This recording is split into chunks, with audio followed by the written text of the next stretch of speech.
All right, we're recording. Normally it gives us a little 5, 4, 3, 2, 1 countdown. Not today. It says we're straight into it. Morning, everyone. Happy Friday. Welcome Morning. along.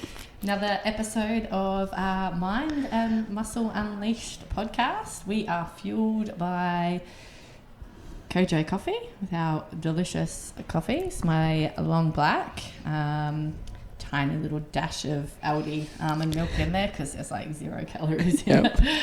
And we're also filming at Fernwood Salisbury, so thank you to Fernwood Salisbury for sponsoring us as well. How are you, sir? Yeah, not bad yourself.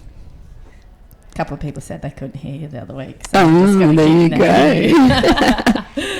How was your week? What went on this week? Any challenges, any successes, any funny stories? Yeah, look, I actually had a pretty good week. I got a few PBs in my workouts, so I'm pretty proud of those. 100 kilo leg extension, and I even saw it and I was like, whoa, beast mode. Thought the muscle was going to pop out my leg, but no, look, it felt good. I've been working towards it for a while, so felt really good. This week hasn't been too bad, just navigating all the same stuff, but it's been a bit more of a positive week, so that's been really nice. Nothing really too exciting, but yeah, that's pretty much my week. It's been pretty crazy. What about you? Sometimes weeks like that, like, are just needed, Yeah, right? 100%. Yeah. Definitely. Yeah. Yeah, look, mine's been pretty much the same. Like, I've kind of, like, I hate, like, cheesy sayings, but I feel like I found a bit of a new lease on life, and it's really funny. So as we told everybody last week, I had the colonoscopy on Wednesday, got the all clear, and it's really funny. You just don't realise how much something is like weighing on your shoulders until it's removed, and then you're just like this sense of relief. And to be honest, like I didn't feel that I was worried about the outcome. Like, obviously I knew that I didn't want to, have to have surgery or anything like that. And my big focus has been on prep. So I was worried about having to stop prep. But I kind of thought, yes, like, I've packed it up in this little box and I've put it off to the side and I'm just, chugging along and not focusing on it. But, it obviously was in the back of my mind. It obviously was ticking away in my subconscious there, because after Wednesday and after I got past like the couple of days of feeling like absolute crap, because let's be honest, post colonoscopy, it's not a fun time. And like this week I felt like I've got a new lease on life, and my coach has decided to exploit that and drop my carbohydrates even more. Thanks, coach. I think he was secretly holding back as well, and now he's just like, let's go. Which I'm all for. So I've been, lots of energy at times. Like, I feel like it's intermittent. Like, You're a beast. I get into my classes and I'm like, rah! And then if I stop, that's when it's hitting me. I get a bit of fatigue and so, but even little things are helping. Like, I'm really focusing on like the small things, like the 1%ers in terms of recovery and whatnot. So like Wednesday nights, I'm trying not to work. Yep. And like, I could have gone home and I just felt like sleeping. That's all I felt like doing. And so I got home. Maddie wanted to go to the playground. I was like, mate, I just need to rest. And I just thought, nah, you know what? I need to do something to feel a bit better. So I jumped on the bike for like 10 minutes just to, get my almost dead heart rate up slightly, and then had a 15-minute sauna. Yep. And then got in and had a cold shower. Cold shower's like amazing for you. Cold ice plunges, not great for us. Yep. Not great for women, especially like perimenopause, into menopause. There's a lot of science behind it. But definitely, like, cold shower is amazing for calming the nervous system. And I am such a sook when it comes to the cold. Me too. So I have to do a little bit of warm first, even though I've just been in the sauna, and then I do the cold. And I don't know what it was about Wednesday. Was Wednesday a bit warmer? I think it was one of our warm days, yeah. And the water in my shower on Wednesday was so cold. And I put it on the cold, and I'm there, and I'm like, I can do hard things, I can do hard things, I can do hard things, and I can do hard things, I can do hard things. And I just kept saying it over and over again. And I reckon I got about a minute. And Sebby came in and he's like, what are you saying, Mum? I said, I can do hard things, I can do hard things. So now Sebby's been saying I can do hard things this week. But yeah, it was crazy that I got out, got dressed, and I said to the kids, right, let's go out, let's go ride our bikes. Yep. So we stayed outside, out the front, scootering, riding until the sun went down, which was, which was good. So yeah, just trying to employ little recovery tips where I can. But yeah, I'm definitely feeling prep. I hurt my quad on Wednesday, I think. No, Thursday. I don't even know what day it is at the moment, but I hurt my quad the other day on the last 2 reps of the lat pull down because of the thigh pad on my quad. Just dug into it, and it's only today that it's come good. So it was a couple of days that my quad bit ouchy. I'm so delicate. You're lean. So that's been my week. On this morning, I messaged Sal this morning because we've got a thing that we're doing at the moment. Where we've just committed to and I've got a couple of other friends that I'm doing it with as well, because I think it's a really cool thing to do. In the morning, just messaging and saying good morning, because a lot of us are single. It's a real thing at the moment. There's a lot of women that I know that are single. Yeah, me too. For whatever reasons, we're kind of setting our standards a bit higher and knowing what we do and don't want, and if it's not what we want, then we're not putting up with it. Nope. But yeah, so there's a few of us, and we just message each other in the morning, say good morning. Sometimes it'll be how you doing, how you feeling, and Sal and I messaged this morning. I replied, I was like, I'm so overwhelmed this morning, and that's all I said, because I had to get my car in for a service this morning, and I was up at 5:30. I still did a little bike session because I knew the RPM wouldn't quite get my 350 calories. So I was I'll get ahead of the game because we needed to film this. Did a sauna because I'm just really enjoying my saunas in the morning. It's good for me. It's good for recovery. And then just trying to get the kids ready, and I had my car in for a service. And of course, it's the morning that nobody wants to listen to a word that I'm saying.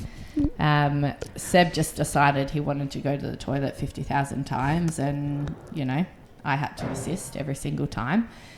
It took him half an hour to eat his Nutri-Grain, and we were just about to leave, and he started carrying on that he hadn't eaten his Nutri-Grain. It was that kind of morning that I walked out the front, and I put the kids in the car, and I closed the door, and the lady across the road was out the front doing her gardening, and I said, oh, good morning, how you going? And she said, it's okay, Mama, you got this, it's the end of the week. And I was like, oh God, was that loud? Please tell me you locked your house. I did. I locked my house because I've got notes everywhere. So anyway, got the car for a service, and got Maddie to school slightly late, but that was okay. I just decided that I was cool with being late, and got here, and had to cram RPM as well. I was trying to learn RPM while I was doing all of this too. So yeah, it was a pretty overwhelming morning. And then I got here. I actually apologised to my RPMers at the end of the class because I said, I'm so sorry for my attitude this morning. It's stank. I was like, I've done so much to get here, and there's only a few people in the class. And I was like, yeah, but there was 3 people in the class, and they were there, and they worked hard, and I still needed a cardio session anyway. So, but you're human too. I'm human too. We have those emotions and those responses to situations like this. So and I know it's funny you say that, because a lot of people say to me oh, I swear, you always have so much energy. You're always smiling, blah blah blah. But I'm human just like everybody else. Yep. And sometimes my attitude sucks. Oh yeah. As well. Yeah. But yeah, I think it's about being aware of it, and afterwards, I could have just moved on, and they were perfectly fine. They were perfectly happy. The class was a good time. Well, I thought it was a good time. I had a good time. But yeah, I still thought, no, do you know what? I need to acknowledge this. I need to acknowledge that my attitude did stink at the start. Yep. So I said sorry to them, and then we all had a bit of a laugh, and then we all sort of shared a few stories about like overwhelmed this week, and it ended up being like a really positive thing. Like That's we all, awesome. yeah, had a bit of a chat, and it was good. So, and all good now, and now I've got coffee. So like life's never bad when you have good coffee. Not with coffee. Right. Good coffee. Good coffee. We got quite a lot of feedback, Sal, about our last couple of podcasts. So, yeah, it's been good. yeah. So Thank you, everyone. Thank you, everybody who shared some feedback with us. A few people that we know said that they got a bit emotional, and that's okay. Like, if this stuff resonates with you and you do feel like really strong emotions when you're listening to it, it's okay. Like, 100%. Ride the wave. That's why we're doing this, yeah. So you learn to acknowledge those emotions and accept them. Yep. And reach out to us, like, because the thing is, you're not alone. And I think what a lot of us forget is that, you know, we've talked about this in the previous ones, that you're not alone. And it's amazing when we start talking about stuff, how many other people, and I'm going to say how many other women, because, you know, as we said in the first one, that's our target audience. But dudes, like, you're welcome here too. Yeah. You know, we love you too. And we do have a few on there, so. Yeah. But like when you start talking about things and people go, oh, you get that too. Oh, you get that too. And then all of a sudden we realise, you know what? Like, it's actually really normal. Common. So we just need to talk about this stuff. I had this exact conversation yesterday with a friend, and we were saying how you don't know by looking at someone what they're going through. And I said, you know, like, she voiced a bit of what was going on, and I just said, you know, like, I can tell you right now, everyone in this gym right now has probably got something going on. There's not one person in here that wouldn't have something going on or something in their mind that they're trying to navigate, or a feeling that they're trying to navigate. And I think you're 100% right. It's the biggest thing is we're not alone. It's just that society doesn't promote it about talking about it. There's a stigma about talking about mental health issues and emotions and feelings, and at the end of the day, we've all got them. That's what makes us human. So why should we shelter those? Why should we keep those in a little box? Why shouldn't we get together and everyone talk about these like we do now, and then everyone knows you're not alone. You're normal for having these feelings. You're normal for having these thought patterns. You know, it makes you feel, I guess, at ease with yourself a bit more, like, okay, I'm definitely not the only one in this situation. Yeah. And, you know, for various reasons, but I think for me, like, I grew up in an environment where you don't talk about stuff. And if you are bringing this stuff up, then you're whinging, or you're complaining, or, you know, so I think for a lot of us, like in our generation, you know, I'm 43, you're 38. 38, yeah. So, you know, our parents and grandparents, like, they didn't talk about stuff. Yeah. And it was very much like, you know, things are just swept under the rug, and they weren't doing anything wrong. Like, they were just doing the best that they could. Yeah. But, like, if we're really raw and open and honest, that shit doesn't work. No. Like, it doesn't work, because if you can't get it out, if you can't vent it, if you can't acknowledge it, if you can't validate it, how can you do anything about it? And, you know, it's funny you say that, because I say a lot to my clients, like, think of a sickness. So you've got gastro, right? You need to let it out. Yeah. But to get that sickness out. Yeah. It's the same with emotions and feelings. If we don't let them out and we bottle them inside, they're going to stay there, and it's going to get worse, and something, you know, they're going to manifest and get worse. Same with like an illness, you know. If you don't take antibiotic, or you don't, you know, let that out, it's going to stay there, and it's just going to make you feel more shit. Yeah. So. Yeah. We've got to talk about it, definitely. Yeah, 100%.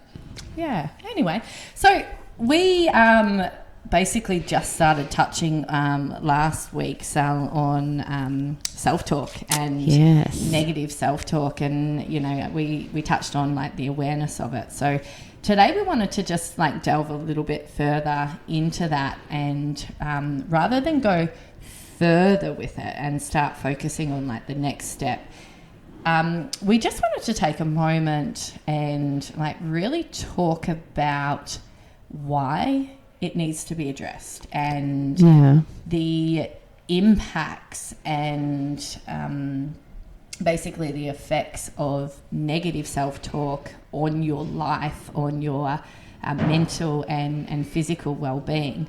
So I mean, for me, like I spent many years smack talking myself and saying all sorts of derogatory things, as I touched on last week, not allowing people to take photos of me. Like there's hardly any photos of me like prior to the last couple of years, because a camera would go out and I would just hide, or I'd be that person that would happily tuck in behind the tall people. Like it was quite handy being shorter. So I did not have very high opinions of myself for a very long time. And, it's one thing to tell yourself all of these things, but as we talked about last week, with your subconscious, and you've posted a few things this week up on our page on Instagram as well, along the lines of, you tell yourself something enough times, or sadly somebody else tells you something enough times, because that can be just as powerful. You eventually start to believe these things, like deep beliefs, like 100%. And then it takes a lot to change someone's mind. When someone believes something deeply in their heart, try changing their mind. Like it's really difficult. So if you've said negative things about yourself or somebody else, you've been exposed, and I won't talk too much about it. I'm not the one with heaps of experience on it, but let's say, for example, a DV type situation in a relationship, when somebody has like continued to say things about you and you deep down start to truly believe those things, it doesn't stop there. No. Then, because you truly believe those things, that's how you behave, right? 100%. So if you're constantly telling yourself that, okay, let's just, we'll keep it light-ish, but if you're constantly telling yourself that you're always late, right? I'm always late. That's just who I am. I'm always late. I'm always late. I'm always late. Guess what? You're going to be late. You're always going to be late, right? Because that's how you are going to operate, because deep down your subconscious believes that you are always late, so you are always going to continue to be late. Yeah, right? 100%. So, for me, my experience with it was very physical, so it really brought itself out in a physical way. And I would tell myself all these horrible things, and I honestly, truly, deep to my core, believed that I was worthless, right? That I was scum, that I was, just like I was worthless. I believed I was unattractive, like all of those things. And, like all that stuff piles up. But deep in my core, I believed I was worthless. Mm-hmm. So that's how I treated myself. Yep. Right? So, to the point of, like, yes, I found exercise, and, don't get me wrong. Like, I truly believe that exercise is one of the greatest things that you can do for yourself, for your mental and physical well-being. But in some scenarios, it's not always healthy. No, and that's very, very true. So for me, when I first started exercising, it wasn't a healthy thing. Yeah. I would get up at like 4 o'clock in the morning. I would go to the base gym. I would train for hours before work. I would race to the gym in my lunch break, I would train again, I would finish work, and I would go back to the gym and I would train again. So I was training, exercising probably about 6 hours a day. Yeah. Right? Because I was effectively punishing my body. Yeah. At the same time, on the flip side, for breakfast, I would have 2 Weet-Bix. For lunch, I would have a bread roll. For dinner, I would have a bowl of steamed vegetables. Yeah. Right? And then, like, somewhere in between that, I would also gorge on an entire packet of lollies.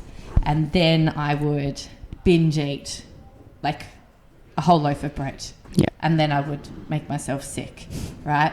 And this cycle just went on and on and on, because I believed deep in my core that I was worthless. Yeah. And that's how I treated myself. And I treated myself like that for so many years. I took diet pills. I would exercise even if I was sick. I would exercise even if I was injured. I would, like, literally, I wasn't allowed to have a day off. And that's where something like exercise, which can be such a healthy and positive thing, if you're doing it for the wrong reasons, it can actually be the opposite. Yeah, 100%. And look, I've struggled with a lot of the same feelings you had, like the worthless, the unattractive, and similar things to you. I would binge eat, make myself sick, take so many laxatives. It wasn't funny.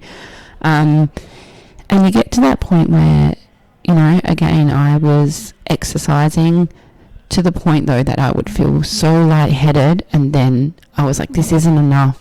I need to go be sick once more just to push that body to its max. And it takes a lot to, you're aware of it, but you bury that because you don't want to acknowledge that you're aware of something you're doing even worse to yourself, even though you feel shit, you feel worthless, you feel unattractive, but then you're doing this to your body and that's making you feel worse, but you block that. So our brain blocks that signal, because then it gets like a dopamine from doing all those negative things like being sick and over exercising.